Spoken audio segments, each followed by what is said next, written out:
Giampaolo Lobue in panchina per quest'ultima partita stagionale, vista la squalifica di Tommaso Napoli, un bel modo per chiudere la stagione, al di là del risultato comunque un'annata molto positiva per la Don Carlo. Sì, tutto sommato un'annata positiva, anche perché venivamo con mister Tommaso che ha preso la squadra a 8 punti, abbiamo raggiunto un obiettivo, il 7° posto consolidato, quindi credo che alla fine abbiamo sudato, abbiamo fatto un ottimo campionato. È stato anche molto importante in questa stagione vedere comunque anche una presenza maggiore per te che sei comunque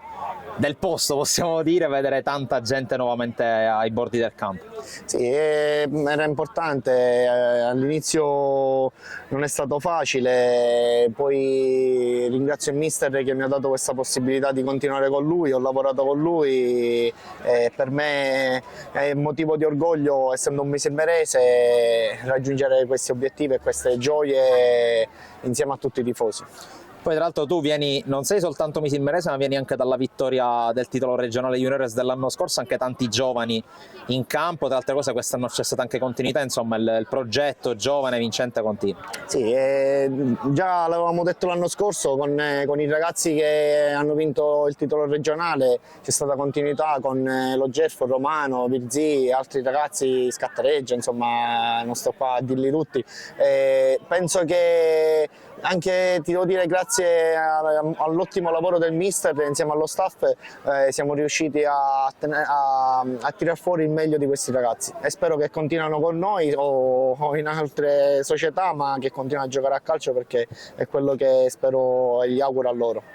Alberto Costantino, grande protagonista di quest'ultima domenica di pallone a Misilmeri, gol alla presenza numero 100 e anche grande festa alla fine. Sì, sono contentissimo oggi per tanti motivi, sia personali che ho raggiunto queste 100 partite con questa maglia che tengo tantissimo, e a livello di squadra sono contentissimo perché quest'anno è stato un anno a tratti difficile, però con un gruppo del genere, un gruppo fantastico, siamo riusciti a superare tutto e appunto ci tengo a ringraziare i miei compagni, la società che ci è stata sempre vicino, non ci ha fatto mancare niente, e in ultimo i tifosi che ci hanno sostenuto sempre.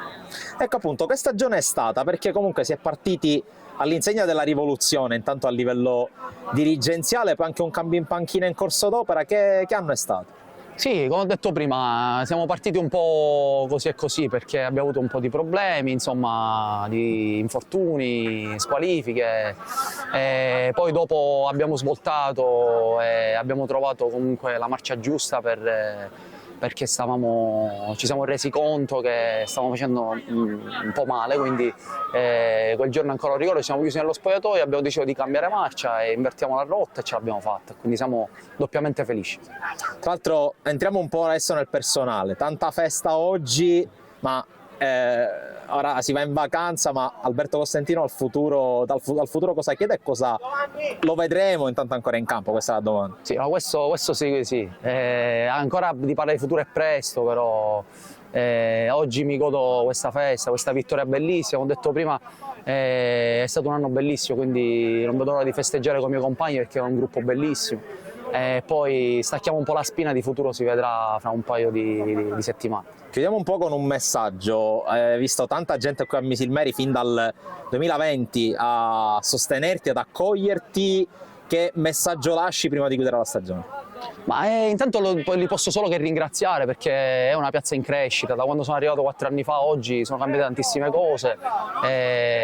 gli spalti sono stati sempre pieni e quindi possiamo solo che ringraziarli e augurare di continuare a fare dei bellissimi campionati come abbiamo fatto da 3 anni a questa parte e nulla, ripeto, soltanto un grazie alla gente di Misilmeri e alla società.